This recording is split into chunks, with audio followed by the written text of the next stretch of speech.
പരിശുദ്ധ പിതാവേ, സ്വർഗീയ നല്ല ദൈവമേ, കുരിശിൻ്റെ വചനങ്ങളെ കാലാനുസൃതമായി ഞങ്ങളുടെ ഹൃദയത്തിലേക്ക് ആത്മീയമായ പരിവർത്തനത്തിനായി സന്നിവേശിപ്പിക്കുവാൻ കർത്താവേ, പ്രതികൂല കാലാവസ്ഥയിൽ ഞങ്ങൾ അങ്ങയുടെ പാദപീഠയണയുന്നു. ഞങ്ങളെയൊക്കെ വചനത്തിൻ്റെ കാലാനുസൃതമായ സത്യത്തെയും ബോധ്യത്തെയും ഏറ്റെടുക്കാനുള്ള ബലം ഞങ്ങൾക്ക് നൽകണമേ. കൃപയിൽ ഞങ്ങളെ നിറയ്ക്കണം. ഞങ്ങളുടെ ക്ഷീണിച്ച ശരീരങ്ങൾക്ക് നീ ബലം നൽകണം. യേശു മൂലം പ്രാർത്ഥന കേൾക്കണമേ. ആമേൻ.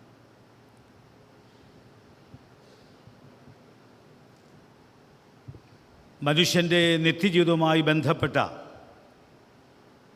ക്ഷമ, രക്ഷ, തിരസ്കരണം, വേദന മുതലായ ജീവിത സാഹചര്യങ്ങളുമായി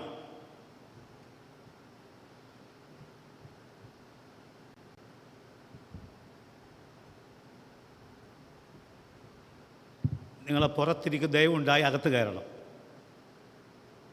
ഞാൻ ദിബുവിനോടും സാമിനോടൊക്കെ പറയും, അത് കയറുക. അപ്പോൾ ഇഷ്ടംപോലെ സ്ഥലമുണ്ട്, ധാരാളം സ്ഥലം അകത്തുണ്ട്. ഡിസ്റ്റർബൻസ് ആണ്, അതുകൊണ്ടാണ്. ഇഷ്ടംപോലെ സ്ഥലത്ത് കിടക്കുകയല്ലേ.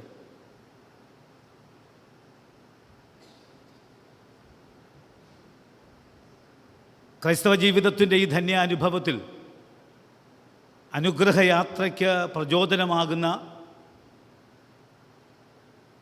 മൊഴികൾ കൊണ്ട് സമ്പുഷ്ടമാണ് ക്രൂശിൻ്റെ 7 മൊഴികളും. ഈ 7 മൊഴികളും മനുഷ്യജീവിതത്തിൽ ഏറ്റെടുക്കുന്നവർക്ക് അതേറെ അനുഗ്രഹകരമാണ്.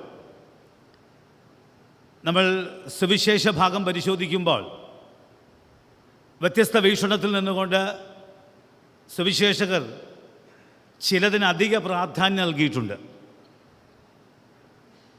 മത്തായിയും മർക്കോസും യേശുവിൻ്റെ ദൈവത്തോടുള്ള നിലവിളിക്ക് അമിത പ്രാധാന്യം നൽകുമ്പോൾ ലൂക്കോസ് കൊലയാളിയോട് ക്ഷമിക്കുന്ന യേശുവിൻ്റെ സ്വഭാവവും അനുതപിക്കുന്ന കള്ളനെ ആശ്വസിപ്പിക്കുന്ന വാക്കുകളും അതീവ പ്രാധാന്യം നൽകിയിരിക്കുന്നു. യോഹന്നാൻ്റെ സുവിശേഷം അമ്മയോടും അമ്മയ്ക്കു വേണ്ടിയുമുള്ള സംസാരത്തിൻ്റെ വിവരണമാണ്.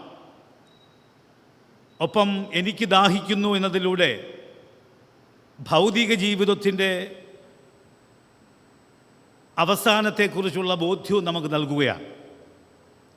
മൊഴിയുടെ സാരാംശം അതുതന്നെയാണ്. മനുഷ്യജീവിതത്തിലെ ബന്ധം, ക്ഷമ, രക്ഷ, തിരസ്കരണം, വേദന, ദുരിതം, വിജയം എന്നീ ഭാവങ്ങളെ വളരെ കൃത്യമായി ഇവിടെ സന്നിവേശിപ്പിക്കുകയാണ്. സാധാരണഗതി ആദ്യ മൊഴിയുടെ ഭാഗത്ത് ഇതുവരെയുള്ള കാര്യങ്ങളുടെ ഒരു വിവരണം, എന്താണ് സംഭവിച്ചത് എന്ന് ആവർത്തിച്ച് ഓർപ്പിക്കുക സ്വാഭാവികമാണ്. ഞാനതിൻ്റെ ഒരു വലിയ പ്രസംഗത്തിനായി മുതിരുന്നില്ല. എന്നാൽ രക്ഷയുടെ വഴിയിലേക്ക് ഞാൻ നടത്തപ്പെട്ട 80കളിൽ എന്നെ അതിലേക്ക് നയിക്കുവാൻ കാരണഭൂതമായ ക്യാമ്പസ് ക്രൂസേഡിൻ്റെ പ്രതാപകാലത്ത് ചമയ്ക്കപ്പെട്ട ഒരു ഗാനമുണ്ട്. ആ ഗാനം യേശുവിൻ്റെ ക്രൂശാരോഹണത്തിൻ്റെ ആ ദിവസങ്ങളിലെ നാഴികകളിലെ കൃത്യമായ ഒരു വിവരണമാണ്. അത് 83-ന് ശേഷം എൻ്റെ ഹൃദയത്തിൽ കോറിയിട്ടത് ഇന്നും മറക്കാതെ എൻ്റെ ജീവിതത്തിൽ ഉള്ളതിന് കാരണം ആ യേശുവിൻ്റെ യാത്രയോടുള്ള സമരസപ്പെടലും അത് എൻ്റെ ഹൃദയത്തിൽ കൂടെ ഉള്ളതുകൊണ്ടാണ്. 1-ാമത്തെ മൊഴിയിലേക്ക് കടക്കും മുമ്പ് ഞാൻ ആ പാട്ട് ഒന്ന് പാടി തുടർന്ന് ഈ ശുശ്രൂഷയിൽ കടക്കാമെന്ന് വിചാരിക്കുക.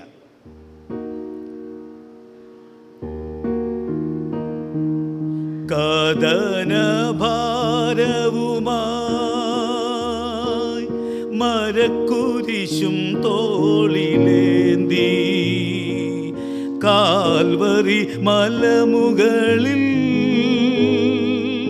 കയറുന്നവനാര്, കണ്ടാലും ലോകത്തിൻ പാപം ചുമക്കുന്ന കർത്താവനത്രേ. കണ്ടാലും ലോകത്തിൻ പാപം ചുമക്കുന്ന കർത്താവവനത്രേ. യേശു കർത്താവവനത്രേ. വിയർപ്പിൽ മുങ്ങി വേദന തിന്നു വിറയാർന്ന തോളിൽ മരക്കുരിശായി. വിയർപ്പിൽ മുങ്ങി വേദന തിന്നു വിറയാർന്ന തോളിൽ മരക്കുരിശായി. വിണ്ണിൻ അധിപതി വീണു പലവട്ടം വിമുഖരായി നിന്നു പഥികർ. വിണ്ണിൻ അധിപതി വീണു പലവട്ടം വിമുഖരായി നിന്നു പഥികർ.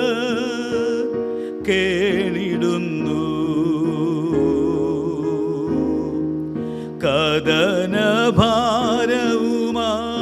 കദനഭാരവുമായി മരക്കുരിശും തോളിലേന്തി. കാൽവരി മലമുകളിൽ കയറുന്നവനാര്?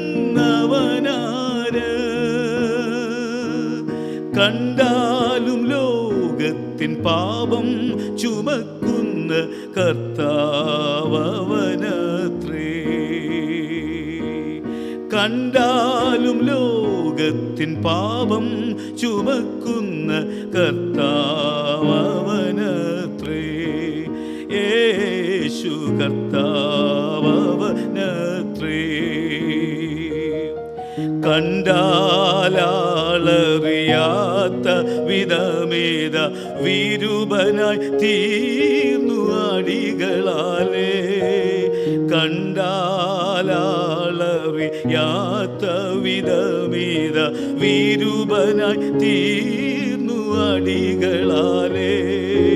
മുൾമുടി ചൂടി ചുടുചോര ചിന്തും ഈ മുഴുലോകത്തിനും അധിപൻ. മുൾമുടി ചൂടി ചുടുചോര ചിന്തും ഈ മുഴുലോകത്തിനും അധിപൻ യേശുവല്ലോ.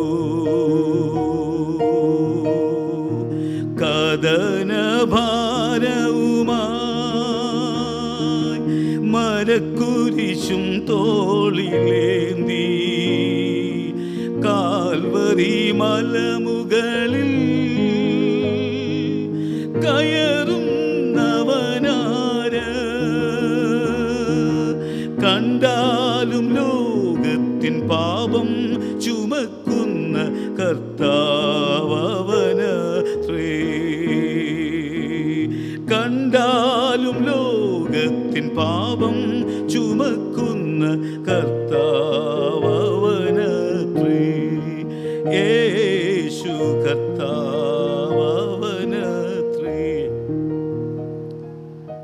ലൂക്കോസിന്റെ സുവിശേഷം 23-ാം അധ്യായത്തിൻ്റെ 34-ാമത്തെ വാക്യം. എന്നാൽ യേശു പിതാവേ, ഇവർ ചെയ്യുന്നത് ഇന്നത് എന്ന് അറിയായിക കൊണ്ട് ഇവരോട് ക്ഷമിക്കണമേ എന്ന് പറഞ്ഞു. ക്രൂശിലെ പല വചനങ്ങൾക്കും വ്യത്യസ്ത വ്യാഖ്യാനങ്ങൾ സഭ നൽകുമെങ്കിലും ഇന്നും മാറ്റമില്ലാതെ തുടരുന്ന ഒരു വാക്യം, നാം എവിടെ പരതിയാലും ഈ ക്രൂശിൻ്റെ 7 മൊഴികൾക്ക് ഭാഷാന്തരത്തിൽ വ്യത്യാസമല്ലാതെ മാറ്റമില്ലാതെ തുടരുകയാണ്. പിതാവേ, ഇവർ ചെയ്യുന്നത് ഇന്നതെന്നറിയായികയാൽ ഇവരോട് ക്ഷമിക്കണമേ. ഈ മൊഴിയെ ജ്ഞാനത്തിൻ്റെയും ക്ഷമയുടെയും വിളക്കുമരം എന്നാണ് വേദപുസ്തക പണ്ഡിതർ വിശേഷിപ്പിക്കുക. ഇതിലെ ഓരോ അക്ഷരവും ആത്മീയ വികാരത്തിൻ്റെ സഹാനുഭൂതിയുടെ ഒരു ലോകം തന്നെ സൃഷ്ടിക്കുന്നു എന്നാ പറയുക. ആരോ പറഞ്ഞു, at Calvary God performed the best while men did his worst. കൽവറിയിൽ ദൈവം അവൻ്റെ ഏറ്റവും നന്നായത് ചെയ്യുകയും മനുഷ്യൻ അവനോട് ഏറ്റവും മോശമായത് ചെയ്തു എന്നാണ് വിവരണം. അതുകൊണ്ട് തന്നെ ഈ മൊഴി മനുഷ്യൻ്റെ ആത്മാവിലേക്കും ഹൃദയത്തിലേക്കുമുള്ള ഒരു ജനാലയാണ് എന്ന് കൃത്യമായി ഓർക്കണം. നമുക്കറിയാവുന്ന പോലെ ഈ മൊഴിയുടെ സത്ത ക്ഷമ എന്ന ക്രൈസ്തവ ആശ്വാസ അനുഭവമാണ്. അതുകൊണ്ട് ക്ഷമ പ്രാപിച്ചെടുക്കുവാൻ ഈ മൊഴി വളരെ കാണേണ്ടതായിട്ടുണ്ട്. ഒരുപക്ഷെ മരണസമയത്ത് ഇത്രയും വലിയ ഒരു സ്നേഹവും ക്ഷമയും കാണിച്ച ഒരു വ്യക്തിയും ലോകത്തിലുണ്ടാകും എന്ന് ഞാൻ കരുതുന്നില്ല. ക്ഷമയ്ക്ക് എങ്ങനെ ബന്ധങ്ങളെ കൂട്ടിയോജിപ്പിക്കാൻ കഴിയുമെന്നും ഇതിൽ വലിയ പാഠമുണ്ട് എന്ന് ഞാൻ മനസ്സിലാക്കുന്നില്ല. വേദപുസ്തക പണ്ഡിതനായ റെയ്നോൾഡ് നീബറിൻ്റെ ഒരു വാചകമുണ്ട്: forgiveness is the final form of love. ഈ സ്നേഹത്തിൻ്റെ ആത്യന്തികമായ രീതി എന്ന് പറയപ്പെടുന്നത്, അതിൻ്റെ ആത്യന്തിക ശക്തി എന്ന് പറയപ്പെടുന്നത് ക്ഷമയാണ്. അത് ഈ മൊഴിയിൽ ധ്വനിക്കുകയാണ്. ആർക്കാണ് ഒരുപക്ഷെ ക്ഷമിക്കാൻ കഴിയുക? നമുക്കെല്ലാവർക്കും ക്ഷമയുടെ നെല്ലിപ്പലക കാണാൻ കഴിയാത്തവരാണ്. നാം പലപ്പോഴും നെല്ലിപ്പലക കാണുന്നവരാണ് എന്ന് പറയുമ്പോൾ നമ്പർ പറഞ്ഞ് കൊലപാതകം പോലും ചെയ്യാൻ മടിക്കാത്ത ഒരു സമൂഹത്തിലാണ് നമ്മൾ ജീവിക്കുന്നത്. അത് ചെയ്യുക മാത്രമല്ല, പരസ്യമായി 1, 2, 3 എന്ന് പറഞ്ഞ് കൊലപ്പെടുത്തിയെന്ന് വികാരത്തിൽ വളരെ വിക്ഷോഭത്തിൽ സംസാരിക്കുകയും അത് കേട്ട് അണികൾ പ്രചോദിപ്പിക്കപ്പെടുകയും ചെയ്ത കാലഘട്ടത്തിലാണ് ഈ ക്ഷമയുടെ സന്ദേശം വീണ്ടും നമ്മിലേക്ക് വരിക. മഹാത്മാഗാന്ധി ഒരിക്കൽ പറഞ്ഞു, ബലഹീനന് ക്ഷമിക്കാനാകില്ല, കാരണം ഇത് ബലശാലിയുടെ ലക്ഷണമാണ്. The weak can never forgive. Forgiveness is the attribute of the strong. ബലഹീനന് ക്ഷമിക്കാനാകില്ല, കാരണം ക്ഷമ ബലശാലിയുടെ ലക്ഷണമാണ്. വലിയ ബലശാലിയായ കർത്താവ് ക്രൂശിൽ ജീവിതത്തിൻ്റെ നിത്യ സന്ദേശമായി ക്ഷമയുടെ വലിയ സന്ദേശം നമുക്ക് നൽകുമ്പോൾ ഇന്ന് അത് ഏറ്റെടുക്കുവാൻ നമുക്ക് സാധ്യമാകണം. അവരവരുടെ പ്രായമനുസരിച്ച് ബോധ്യത്തിൻ്റെ അടിസ്ഥാനത്തിൽ നിരവധി തവണ ഈ ക്ഷമയുടെ സന്ദേശം നമ്മിലേക്ക് എത്തിയതുകൊണ്ട് വളരെ ഡീറ്റെയിൽഡായിട്ട് സംസാരിക്കണം എന്ന് ഞാൻ ആഗ്രഹിക്കുന്നില്ല. 3 ചെറിയ ചിന്തകൾ. ആക്ട് ഓഫ് ഫോർഗിവ്നെസ്, ക്ഷമയുടെ പ്രവർത്തനത്തെക്കുറിച്ചുള്ള ഇവിടുത്തെ 3 ചിന്തകൾ പങ്കിടട്ടെ. നാം യേശുവിൻ്റെ ക്രൂശിലെ ക്ഷമയെ പറ്റി കാണുമ്പോൾ നാം മനസ്സിലാക്കുന്നു, act of forgiveness was not just a situational and emotional response. സാഹചര്യപരമല്ല, സ്നേഹത്തിൻ്റെ ബോധപൂർവമായ ഒരു പ്രതികരണമാണ്. അന്യായമായ കുറ്റപ്പെടുത്തലുകളുടെയും പ്രതിസന്ധികളുടെയും മധ്യേ ആരാച്ചാർക്ക് ക്ഷമ നൽകുന്ന പിതാവ് നൽകുന്ന സന്ദേശം, ഒരുപക്ഷെ ഇത് കരുതി ഉറപ്പിച്ച, ലോകത്തിന് സന്ദേശം കൊടുക്കുവാൻ ഹൃദയത്തിൽ സന്നിവേശിപ്പിച്ച ആത്മീക സത്തയുടെ വിളക്കുമരമാണ് എന്ന് ആവർത്തിച്ച് സൂചിപ്പിക്കാൻ കഴിയണം. അതുകൊണ്ട് ഓർപ്പിക്കുന്നത്, ആക്ട് ഓഫ് ഫോർഗിവ്നെസ് എന്ന് പറയപ്പെടുന്നത് it should never be A situational experience. ഒരിക്കലും സാന്ദർഭികമായിട്ടുള്ള ഒന്നാകരുത്. അതായത് ചിലരോട് ക്ഷമിക്കുകയും ചിലരോട് ക്ഷമിക്കാൻ കഴിയില്ല എന്ന് പറയുന്നതല്ല, മറിച്ച് എപ്പോഴും ഹൃദയത്തിൽ ഈ ക്ഷമയുടെ സന്ദേശത്തെ ഉൾക്കൊള്ളാൻ കഴിയുക. ഞാൻ സൂചിപ്പിക്കുന്നത് നിങ്ങളെക്കുറിച്ച് മാത്രമല്ല, ഞങ്ങളെക്കുറിച്ചും ചേർത്താണ് സൂചിപ്പിക്കുക.